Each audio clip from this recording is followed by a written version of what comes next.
السلام علیکم دوستو، میرا نام انیاج اور آپ دیکھ رہے ہیں اسلامک اردو نیٹ ورک۔ دوستو، فرعون نے ایک بار خواب میں دیکھا کہ اس کا تخت اندھا ہو کر گر گیا ہے۔ فرعون نے خواب کی تعبیر کرنے والوں سے اس خواب کی تعبیر پوچھی اور یہ جاننا چاہا کہ آخر میرے اس خواب کا مطلب کیا ہے۔ ان خواب کی تعبیر کرنے والوں نے اس فرعون کو بتایا کہ قریب ایک ایسا بچہ پیدا ہوگا جو تیری حکومت کے زوال کا باعث ہوگا، یعنی تیری حکومت کو برباد کر دے گا۔ فرعون کو اس بات کی فکر ہوئی اور اس نے بچوں کو مروانا شروع کر دیا۔ جو بھی بچہ کسی کے یہاں پیدا ہوتا وہ اسے مروا دیتا تھا۔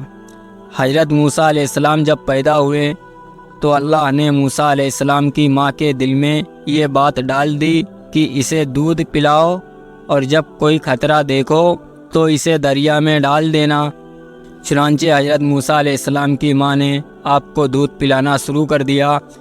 اس پورے زمانے میں حضرت موسیٰ علیہ السلام نہ تو روتے تھے، نہ ان کی گود میں حرکت کرتے تھے، اور نہ آپ کی بہن کے سوا کسی کو بھی آپ کی پیدائش کا علم تھا۔ پھر جب 3 مہینے کا زمانہ گزر گیا تو موسیٰ علیہ السلام کی ماں کو خطرہ محسوس ہونے لگا، اور جب آپ کو زیادہ خطرہ محسوس ہوا تو خدا تعالیٰ نے موسیٰ علیہ السلام کی ماں کے دل میں یہ بات ڈال دی کہ اب تو موسیٰ کو ایک صندوق میں ڈال کر دریا میں ڈال دے، اور ذرہ برابر کوئی فکر نہ کر، ہم اسے پھر سے تمہاری گود میں لے آئیں گے۔ چنانچہ موسیٰ علیہ السلام کی ماں نے ایک صندوق تیار کیا اور اس میں روئی بچھائی اور موسیٰ علیہ السلام کو اس میں رکھ کر صندوق بند کر دیا گیا، اور یہ صندوق دریائے نیل میں ڈال دیا گیا۔ اس دریا سے ایک بڑی نہر نکل کر فرعون کے محل میں گزرتی تھی۔ فرعون اپنی بیوی آسیہ کے ساتھ نہر کے کنارے پر بیٹھا ہوا تھا۔ جب ایک صندوق نہر میں آتے دیکھا تو اس نے کنیز اور غلاموں کو صندوق نکالنے کا حکم دیا۔ وہ صندوق نکال کر سامنے لایا گیا۔ اس صندوق کو جب کھولا گیا تو اس میں ایک نورانی شکل کا بچہ دکھائی دیا، ایک ایسا بچہ جو دور سے ہی چمک رہا تھا۔ اس بچے کو دیکھتے ہی فرعون کے دل میں ایک عجیب سی محبت پیدا ہو گئی۔ وہ اس پر اپنی جان نچھاور کرنے کے لیے تیار ہو گیا، لیکن کچھ ہی زمانے کے بعد اس کی قوم کے لوگوں نے اسے بہکانا شروع کر دیا اور اسے یہ کہنا شروع کیا کہ کیوں تو پاگل پن میں کاٹ رہا ہے؟ ذرا سوچ، اگر یہ وہی بچہ ہوا جس نے تمہاری حکومت کو برباد کرنا چاہتا ہے تو تیرا کیا ہوگا؟ چنانچہ فرعون آپ کے قتل پر آمادہ ہو گیا اور وہ ان لوگوں کے بہکاوے میں پوری طرح سے آ گیا۔ جب ان کو قتل کرنے کا ارادہ کرنے لگا تو فرعون کی بیوی آسیہ، جو بڑی خاتون تھی، فرعون سے کہنے لگی کہ یہ بچہ میری اور تیری آنکھوں کا ٹھنڈک بن چکا ہے۔ تو کیوں پاگل بنا جا رہا ہے اور اسے قتل کیوں کر رہا ہے؟ اور ویسے بھی کیا معلوم ہے کس سرزمین سے بہتا ہوا ہمارے پاس تک آیا ہے؟ جس بچے کا تیرے بارے میں خواب کی تعبیر کرنے والوں نے بتایا ہے، وہ بچہ تو اسی ملک میں پیدا ہونے والا ہے، لیکن یہ بچہ تو کہیں اور سے آیا ہے، لہٰذا اسے تو قتل مت کر۔ آسیہ کی یہ بات فرعون نے مان لی اور حضرت موسیٰ علیہ السلام فرعون کے محل ہی میں رہنے لگے، اور فرعون نے آپ کو دودھ پلانے کے لیے دائیاں بلوانا شروع کر دی۔ مگر افسوس، حضرت موسیٰ علیہ السلام کسی دائی کا دودھ نہ پیتے تھے۔ اب فرعون کو فکر ہوئی کہ اس بچے کے لیے کوئی ایسی دائی ملنا ضروری ہے جس کا دودھ پی سکے۔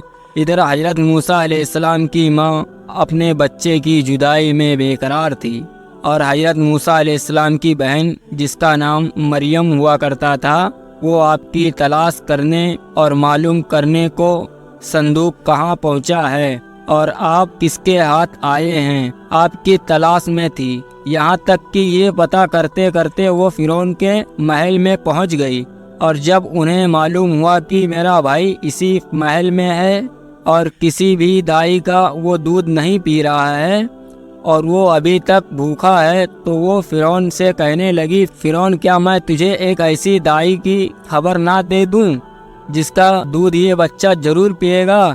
فرعون نے کہا اس سے اچھی کیا بات ہے، ہاں ضرور ایسی دائی کو لاؤ جس کا یہ دودھ پی سکے۔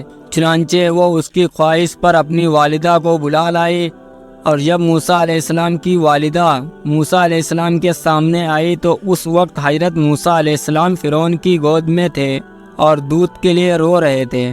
فرعون آپ کو بہلا رہا تھا۔ جب آپ کی والدہ آئی اور آپ نے ان کی خوشبو پائی تو فوراً ہی حضرت موسیٰ علیہ السلام آپ کی خوشبو کو سونگھ کر چپ ہو گئے اور اپنی والدہ کا دودھ پینے لگے۔ فرعون نے پوچھا اس بچے کی کون ہو؟ یہ بچہ تو ابھی تک کسی کا دودھ نہیں پی رہا تھا اور تجھے دیکھتے ہی فوراً دودھ پینا شروع کر دیا۔ حضرت موسیٰ علیہ السلام کی ماں نے کہا میں ایک پاک صاف عورت ہوں، میرا دودھ خوشگوار ہے، جسم خوشبودار ہے، اس لیے جن بچوں کا مزاج صفائی پسند ہوتا ہے وہ بچے دوسری عورتوں کا دودھ نہیں پیتے، لیکن میرا ضرور پی لیتے ہیں۔ فرعون نے بچہ انہیں دیا اور دودھ پلانے پر انہیں مقرر کر لیا، اور ان کو اس بچے کو گھر لے جانے کی بھی اجازت دے دی گئی۔ لہٰذا آپ موسیٰ علیہ السلام کو گھر لے آئی، اور اللہ تعالیٰ کا یہ وعدہ پورا ہو گیا کہ ہم اسے پھر سے تمہاری گود میں لے آئیں گے۔ اس طرح حضرت موسیٰ علیہ السلام کی پرورش خود فرعون ہی کے ذریعے ہونے لگی۔ آپ دودھ پینے کے زمانے تک اپنی والدہ کے پاس رہے۔ اس زمانے میں فرعون انہیں ایک اشرفی روزانہ دیتا رہا۔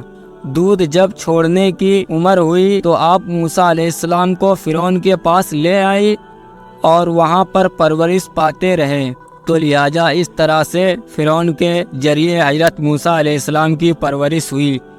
اسی کے ساتھ آج کے اس ویڈیو کو لمبا نہ کرتے ہوئے یہیں پر ہم اپنے ویڈیو کو ختم کرتے ہیں۔ اگر آپ چینل پر نئے ہیں تو چینل کو سبسکرائب کریں اور ہماری ویڈیو کو ہمیشہ لائک ضرور کیجیے تاکہ ہمارا حوصلہ افزائی ہو سکے۔